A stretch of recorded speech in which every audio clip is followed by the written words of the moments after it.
100 అనుమానాలుంటే ఒక్క జవాబే ఉంటుంది. చూడండి, వెనకట్లో మంచి డాక్టర్ అనుకోండి, వాడు అప్పుడు 10 రూపాయలే ఫీజు తీసుకునేవాడు.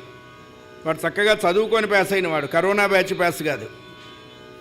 ఆ డాక్టర్ దగ్గరికి వెళ్తాం, ఏంటి నీ కంప్లైంట్ అంటాడు. కళ్ళు మంట, ఇంకా కాళ్ళు మంట, ఇంకా కడుపు మంట, ఇంకా అసలు ఇన్ని మంటలు ఎందుకు వచ్చినాయిరా అని అడుగుతాడు. ఏం లేదండి, మా పక్కవాడు 4 గుంటలు కొన్నాడు, అప్పటి నుంచి మంట వస్తుంది. ఇన్ని మంటలకి ఒక్కటే టాబ్లెట్ ఇస్తాడు డాక్టరు. వాడికి బావమరిదికి మెడికల్ షాప్ ఉంటే 60-70 అయినా ఇస్తాడు, అది వేరే సంగతి, మనకు అనవసరం. ఇప్పుడు మహామాఫియాల్లో మెడికల్ మాఫియా కూడా ఒకటి.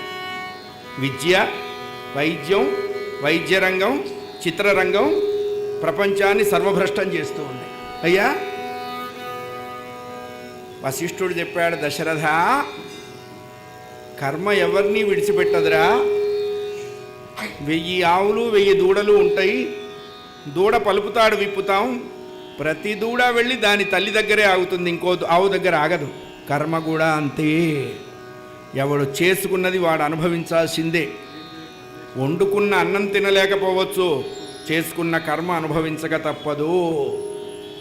నేను Vande Bharat కొన్నానండి ticket, executive class కొన్నాను, మీల్స్కి కూడా ఆర్డర్ ఇచ్చాను, కానీ నేను వెళ్ళలేదు. నువ్వు వెళ్ళినా వెళ్ళకపోయినా టైముకు వందే భారత్ వెళ్ళిపోతుంది. కర్మ నీకు ఇష్టం ఉన్నా లేకపోయినా దాని పని చేసి వెళ్ళిపోతుంది. దాని నుంచి ఎవ్వడూ తప్పించుకోలేడు. అది ఉన్నంత వరకు బ్రతుకుతాం, కర్మఫలం అయిపోతే ఆటోమేటిక్గా వెళ్ళిపోవాలి. ఎవ్వరూ ఆపలేవరు, ఎవరూ చెయ్యిచ్చి రక్షించలేరు. దశరథ, నువ్వు చేసి మర్చిపోయినావు, ఆ ఫలితం ఇప్పుడు వచ్చే సమయం వచ్చింది అన్నారు. ఏంటండి నేనేం చేశాను అన్నాడు. అందుకే గురువు ఉండాలి.